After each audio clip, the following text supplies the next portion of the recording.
NEET paper leak मामले में बड़ी खबर सामने आ रही है। आपको बताते चले, मास्टरमाइंड राकेश रंजन की गिरफ्तारी हुई है। रॉकी को 10 दिनों की सीबीआई हिरासत में भेजा गया है। नीट पेपर लीक मामले में सबसे बड़ी खबर इस वक्त ये है, पेपर लीक मामले में गिरफ्तारी के बाद रॉकी को 10 दिनों की सीबीआई हिरासत में भेज दिया गया है। मास्टरमाइंड राकेश रंजन गिरफ्तार हुआ है, उससे कई सवालों का जवाब लिया जाएगा। 24 लाख छात्रों के भविष्य का ये सवाल है सुप्रीम कोर्ट में। अब अगली सुनवाई में क्या फैसला आता है, इस पर सभी को बेसब्री से सभी को इंतजार है।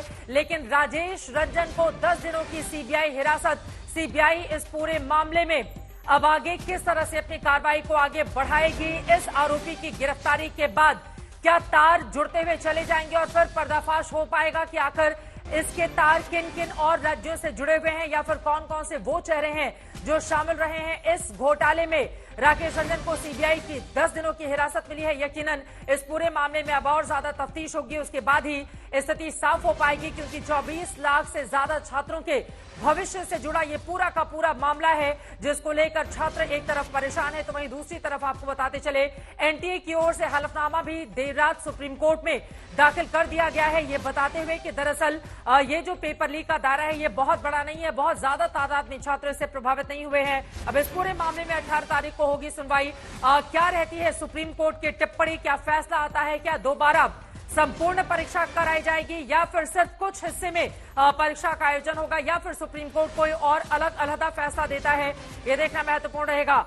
मुनीश पांडे हमारे संवाददाता इस वक्त जुड़ चुके हैं। मुनीश, बिहार में मास्टरमाइंड राकेश रंजन की गिरफ्तारी के बाद 10 दिनों की सीबीआई हिरासत में उसको भेज दिया गया है, और क्या खबर, सीबीआई को अब इसके जरिए आगे आने वाले तमाम सवालों के जवाब सुलझाने में किस तरह से मिल सकती है मदद?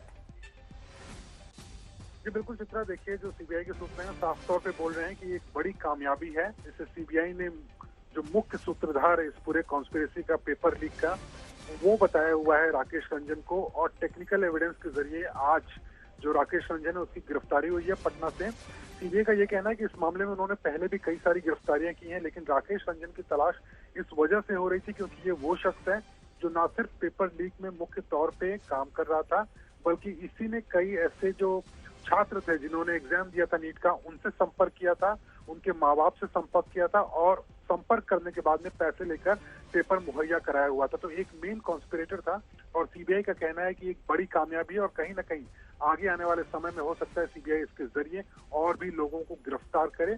सीबीआई का एक तरह से ये कहना साफ है कि इस पूरे मामले में जो जांच चल रही है पूरे हिंदुस्तान में, पेपर लीक का मामला सिर्फ और सिर्फ बिहार में था, और उसको मुनीश पांडे हमारे संवाददाता जानकारी देते हुए, पटना से गिरफ्तारी हो गई है, 10 दिनों की अब हिरासत में सीबीआई कस्टडी में भेज दिया गया है। अब इस पूरे मामले में रॉकी से किस तरह की जानकारी निकाल पाती है सीबीआई, इस पर हमारी नजर बनी रहेगी।